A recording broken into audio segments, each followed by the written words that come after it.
آپ صاحب آپ کا بہت مشکور ہوں کہ مصروف زندگی میں سے آپ نے وقت مائد کیا اور اتنا ہی پرتکلف یہ معاملات کیا، آپ کا بہت شکریہ۔ اچھا آپ صاحب، سب سے پہلے آپ کی ذاتی زندگی کے حوالے سے میں ڈسکس کرنا چاہتا ہوں، آپ نے تعلیم کتنی حاصل کی آپ نے؟ بسم اللہ الرحمن الرحیم۔ میں نے میٹرک کیا تھا government Guru Nanak high school Nankana صاحب سے۔ ٹھیک ہے۔ اس کے بعد پھر میں کالج میں جانا شروع ہو گیا۔ ٹھیک ہے۔ تو دینی تعلیم کا مجھے بھی شوق تھا، میری والدہ محترمہ کو بھی اور والد گرامی کو بھی، اس لیے کہ والد گرامی حضرت مولانا نذیر احمد رحمۃ اللہ علیہ کافی بڑے عالم تھے۔ اچھا، مذہبی گھرانہ تھا ماشاءاللہ۔ مذہبی گھرانہ تھا۔ میری والدہ محترمہ بھی قرآن مجید کا ترجمہ پڑھی ہوئی تھی۔ ٹھیک ہے۔ تو اس لیے پھر میں مدرسہ کے اندر داخل ہوئی۔ تو مدرسہ کے اندر تعلیم مکمل کرنے کے بعد پھر وفاق المدارس السلفیہ فیصل آباد میں، ٹھیک ہے، وہاں سے وفاق المدارس کا امتحان پاس کیا۔ ٹھیک ہے۔ تو باقی اس کے بعد پھر جو علم ہے نا، یہ تو مطالعہ سے آتا ہے۔ ٹھیک ہے۔ ویسے دنیاوی تعلیم جو ہے، کالج لائف، یونیورسٹی لائف بھی دیکھی کہاں تک؟ نہیں، میں نے یونیورسٹی لائف نہیں دیکھی۔ ٹھیک ہے، بس ایف اے تک کی رہے آپ؟ ہاں، بس کالج میں ہی۔ نہیں، ایف اے بھی میں نے نہیں کیا۔ ایف اے بھی نہیں کیا آپ نے؟ نہیں، بس کچھ عرصہ رہا، بس پھر مدرسہ کے اندر۔ اتنے زیادہ آرٹیکل آپ لکھتے ہیں، کالم لکھتے ہیں، بڑی بڑی اخبارات میں وہ چھپتے ہیں، تو وہ سارا وہ ایک جو تحقیقی معاملات ہیں، بڑا دلچسپی رکھتے ہیں آپ؟ اصل میں یہ فطری خدادات، ٹھیک ہے، صلاحیتیں ہوتی ہیں۔ ٹھیک ہے۔ تو اگر بندہ ان کو پالش کرنا شروع کر دے اللہ تعالیٰ کی توفیق کے ساتھ، اور ماں باپ کی اس میں محنت ہو، سٹرگل ہو، جی جی، تو پھر اللہ تبارک و تعالیٰ اپنا فضل و کرم فرماتا ہے صحیح میدان میں۔ تو اصل میں مجھے تحقیق اور ریسرچ کا بھی اتنا شوق تھا۔ صحیح ہے۔ اور سائنس سے مجھے محبت تھی۔ اصل میں نے میٹرک تک فارسی پڑھی، اس لیے کہ ہمارے فارسی کے استاد تھے، تو میں تو سائنس پڑھنے کے لیے ہی چلا گیا تھا۔ ٹھیک ہے، یعنی نامی جماعت میں۔ ٹھیک ہے۔ تو لیکن انہوں نے بڑا فورس کیا کہ نہیں، آپ فارسی رکھیں۔ ٹھیک ہے۔ لیکن وہ جو میرا شوق تھا، بہرحال بعد میں پھر میں نے سائنس کا بہت مطالعہ کیا۔ اچھا، کتابیں بھی لکھی۔ اچھا، یہ نہیں کہ out of school, out of college, out of university, خود گھر میں ہی آپ اسٹڈی کرتے تھے، مطالعہ گھر میں کرتے تھے؟ اسٹڈی میں سائنس کی کتابوں کا مطالعہ، پھر جب یہ نیٹ آ گیا تو پھر اس کے ذریعے ریسرچ، تو اس کے لیے پھر میں نے انگریزی بہت پڑھی۔ بڑی اخبارات کیا ماشاءاللہ ایڈیٹر بھی رہے ہیں پورا، یہ سارا کچھ یہ خدا داد صلاحیتیں رہی ہیں، کہیں سے سیکھا بھی آپ نے؟ یہ اس میں میرا استاد کوئی نہیں ہے۔ اچھا اچھا اچھا، استاد وہی ہیں جو میٹرک کے ہیں یا مدرسہ میں جن سے پڑھا۔ ٹھیک ہے۔ بعد میں پھر یہ جو انگلش ہے، میں اس کے اندر ڈکشنریاں میں نے اپنے پاس رکھ لی تھیں، آکسفورڈ کی اور باقی امریکن ڈکشنریاں 3-4 میں نے رکھی تھیں۔ اچھا۔ اور اس کے ساتھ پھر میں نے ٹائم، نیوز ویک، اچھا، اور اسی طرح دی اکانومسٹ، گارڈین، اور اسی طرح خلیج ٹائمز، ٹھیک ہے، گلف نیوز، زبردست، یہ سارے اخبارات کے میگزینز میرے پاس آتے تھے، میں ان کو پڑھا کرتا تھا۔ اچھا، زبردست۔ تو اس پر پھر میں نے الحمدللہ بڑی محنت کی۔ صحیح ہے۔ اور پھر اسی لیے جب میں لکھتا تھا تو پھر جو میرا ویژن ہے وہ بڑا واسٹ ہوتا تھا، یہ پورے ورلڈ لیول کا ہوتا تھا۔ صحیح ہے۔ آپ اندازہ لگا لیں کہ میں کیا پڑھتا تھا۔ ایسے ہی ہے جی۔ تو ویسے وہ جب اسٹوڈنٹ لائف تھی اس میں کبھی ماڈرن لائف بھی رہی ہے، جیسے عام ینگ جنریشن، ینگ بلڈ جو لڑکے نوجوان ہوتے ہیں، پوری دنیا کی ساری ایکٹیویٹی ہوتی ہیں، موویز دیکھنے جانا یا کوئی بھی کسی قسم کی دنیاوی ایکٹیویٹی، ایسی بھی رہی زندگی میں، یہ شروع سے ہی آپ مذہبی ہیں، مذہبی رجحان رہا؟ میرا رجحان جو ہے نا وہ شروع سے مذہبی تھا۔ ٹھیک ہے۔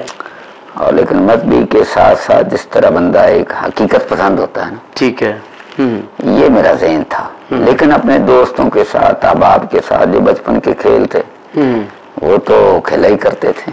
اچھا اچھا اچھا، مثلاً یہ گلی ڈنڈا بھی کھیلا کرتے تھے، اور اسی طرح جناب کشتیاں بھی کرتے تھے۔ اچھا، آپ بھی کشتی کرتے رہے؟ کرتے تھے۔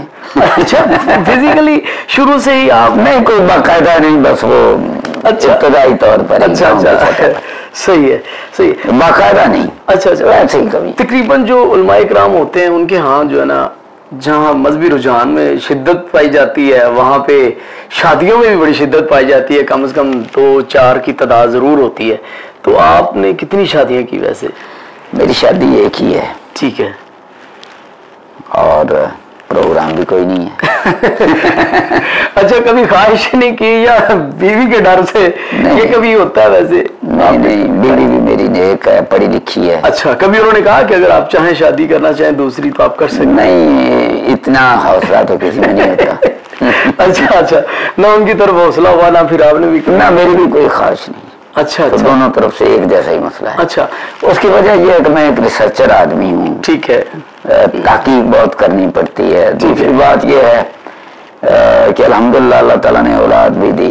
ماشاءاللہ. تو 3 بیٹے ہیں, 3 بیٹے ہیں, 1 بیٹی ہے. ٹھیک ہے. سب شادی شدہ ہیں؟ سب شادی شدہ ہیں اور سب بھی صاحب اولاد ہیں. اچھا, ماشاءاللہ ماشاءاللہ. اور بیٹی میری ایک ہی ہے, وہ ماشاءاللہ مائکرو بایولوجی کے اندر گولڈ میڈلسٹ ہے. ماشاءاللہ. کون سی یونیورسٹی سے؟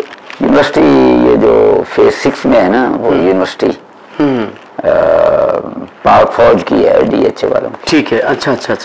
تو وہاں سے وہ گولڈ میڈلسٹ تھیں. ماشاءاللہ. اور جو لاہور کے کور کمانڈر ہیں, تب جو لاہور کے کور کمانڈر تھے, ٹھیک ہے, تو انہوں نے گولڈ میڈلسٹ جو ہیں ان کو اپنے ہاتھوں سے گولڈ میڈل دیے تھے. اچھا. اور پھر انہوں نے پیشکش بھی کی تھی اپنے ادارے کے اندر ایز اے ٹیچر. ٹھیک ہے. تو پھر پھر میری بیٹی کی وہ اپنی منگنی ہو چکی تھی. اچھا. تو وہ پھر شادی ان کی وہ بالکل قریب تھی. اچھا. تو وہ ان کی شادی ہو تو گئی. بچوں میں بیٹوں میں بھی کوئی جس طرح آپ لکھتے ہیں اس طرح کوئی کالم نگاری میں کوئی لکھاری یا پھر اس کے بعد کوئی مذہبی رجحان کوئی ایسا ہے؟ دیکھیں جو میرے بیٹے ہیں, ویسے تو میری بیٹی جو ہے وہ بھی قرآن مجید کا ترجمہ, حدیث, تفسیر انہوں نے پڑھی ہوئی ہے. ٹھیک ہے. ساتھ یہ بھی ان کا ہی.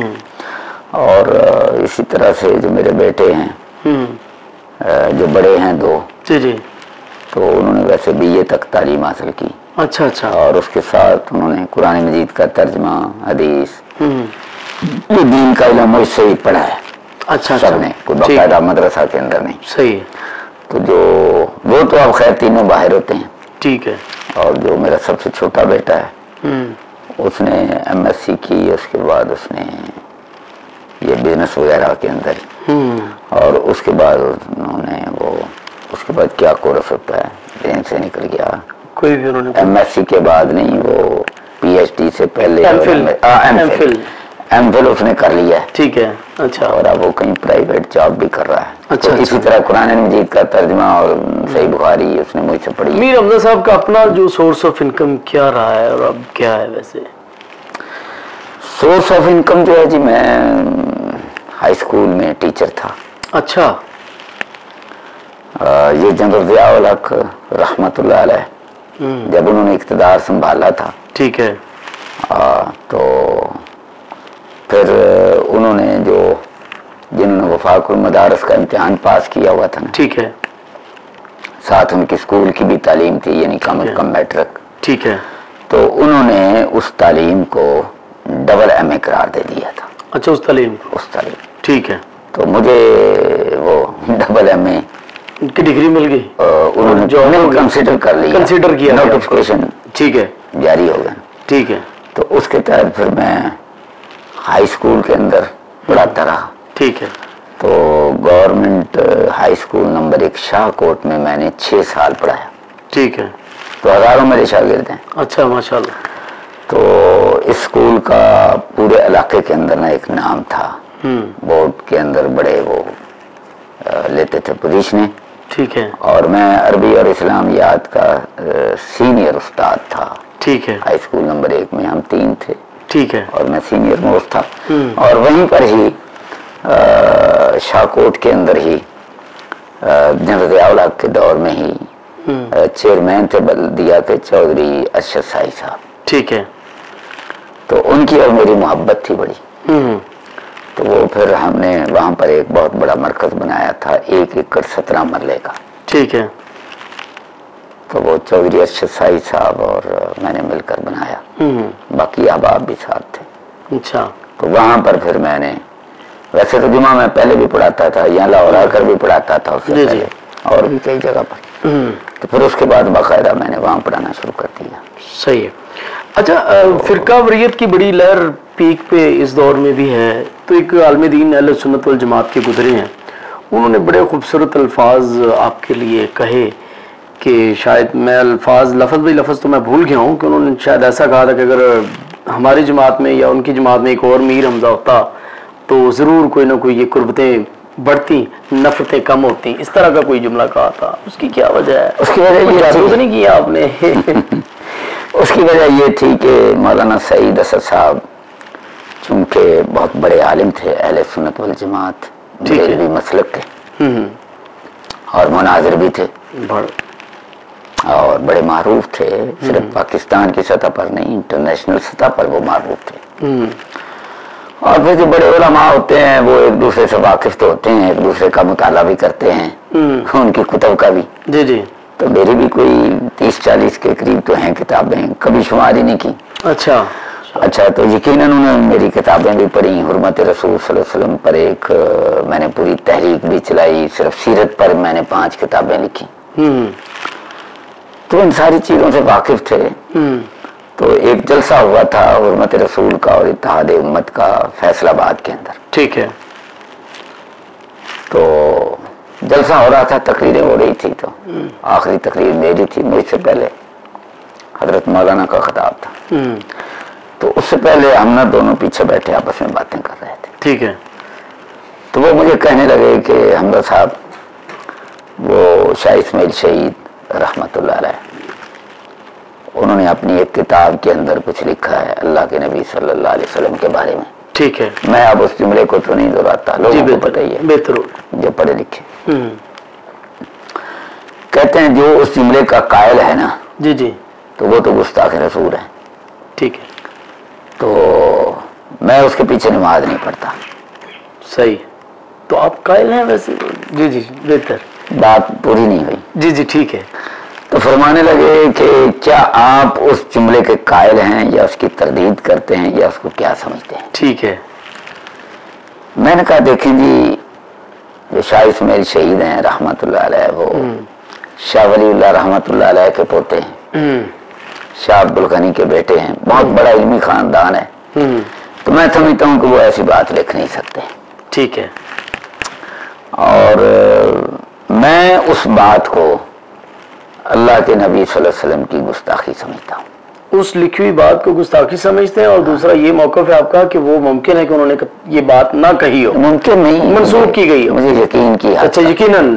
ٹھیک ہے. انہوں نے اس کی نہیں, انہوں نے وہ ایسی بات وہ کر نہیں سکتے. ٹھیک ہے. تو باقی میں وہ بات کس طرح شامل ہوئی ہے, کیسے شامل ہوئی ہے, میں اس کو حضور کی گستاخی سمجھتا ہوں. میں اس سے برات کا میرا تو اعلان ہے.